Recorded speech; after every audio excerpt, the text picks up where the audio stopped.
In the wake of several key defense and security meetings across Europe, Polish President Andrzej Duda's recent remarks in the Financial Times are making waves. Now, Duda called on the United States to station nuclear weapons on Polish soil as a deterrent against potential Russian aggression. And now, as Europe grapples with shifting foreign diplomacy, experts are asking, what does the future hold for nuclear deterrence and EU defense? And joining us now in studio to break it down is Cordelia Buchanan Ponczek, Research Fellow at the Finnish Institute of International Affairs. Welcome to the program. Thank you so much, Diana. All right, Cordelia, let's go back about a week ago to this interview that Andrzej Duda gave to the Financial Times, where he said, he called on for the U.S. to deploy these nuclear warheads in Poland. This was obviously, of course, a request that was never made to Poland to begin with. What do you think about this? What would you say motivated actually Duda to even talk about this right now? Well, the motivations are perhaps a bit obvious given some of the geopolitical tensions that have been raising in Europe. But maybe just to take a step back, because the United States has about 100 nukes in Europe. But most of those are put in Western Europe and then Turkey. There are none currently in Central and Eastern Europe, including Poland. And so I think part of what Andrzej Duda is trying to do is to open the conversation to what the nuclear umbrella that the U.S. has provided vis-a-vis NATO, what that could look like for Central and Eastern Europe going forward, given, again, everything that's going on in Ukraine, and then some of the saber rattling and the fears that many of the countries in Europe have right now. So, you just said that. What would that look like? But let me ask you this. How would that actually be able to alter the security landscape in Eastern Europe, if that would be the case? It's an interesting question, because I think from an escalation perspective, if the United States and Russia were escalating, or if NATO and Russia were escalating, most of the missiles that would be delivered would come from the United States. They would be fired from submarines, and they wouldn't necessarily come from Europe. So it's more of a psychological factor, I think, that Europe is trying to pursue right now. And in that vein, I think adjacent to Duda's comments, the comments made by France and the United Kingdom, especially Macron, about extending the nuclear umbrella across Europe, they're vital right now. I think it's important to point out that with the U.S. nuclear capabilities in Europe, the United States president ultimately has the decision-making power on how and when those are used. But NATO countries have power on the policy and the strategy. And so as Macron has been open to discussing the nuclear umbrella in Europe, again, it's about France retaining the strategy, the policy, and then the decision-making power, and how that might open up with other European nations. But if you can go a little bit into more detail in that context, how viable would that be as opposed to actually having U.S. nuclear weapons stationed? Right now, it seems like it's really a dance among leaders. When I mentioned that psychological point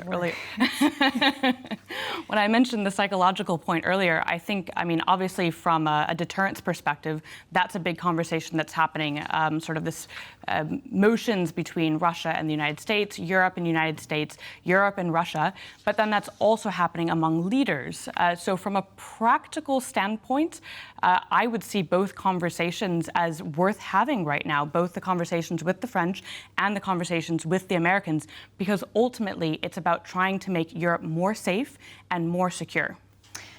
Let's look at Russia here, for instance. So again, if this scenario were to unfold now, how does Russia react? Is this going to be, of course, we're talking about here a greater...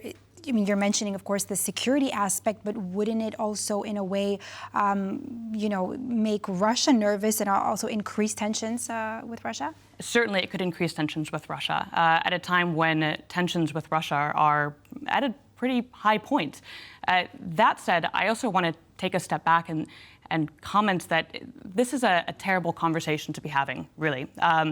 No offense, but I feel quite frustrated for the status of the international discussions, that we are talking less about deterrence and bringing down nuclear weapons and more about how to possibly rearm, extend nuclear umbrellas, move nuclear capabilities into Poland.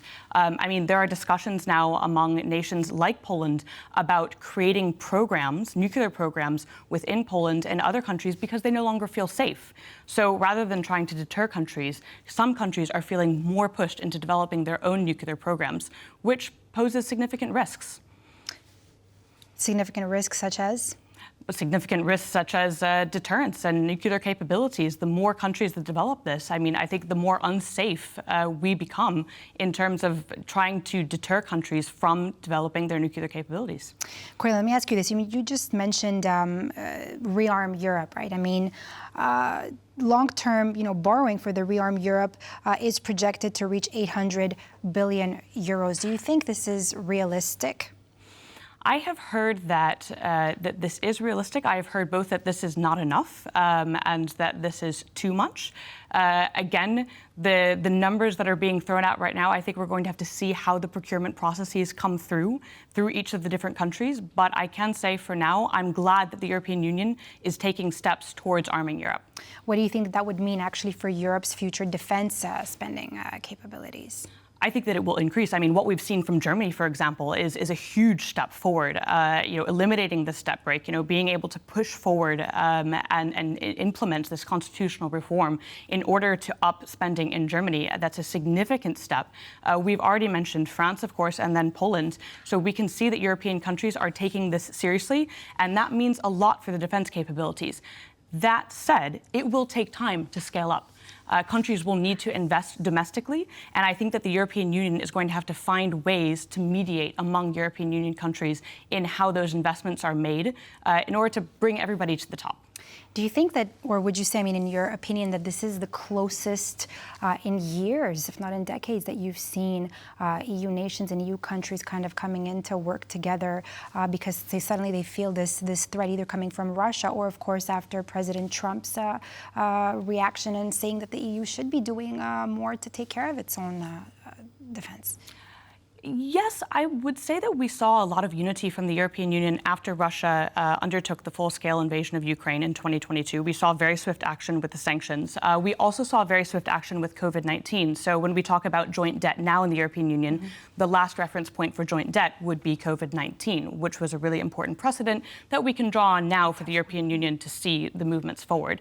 So I think they're drawing on those lessons in order to move forward now.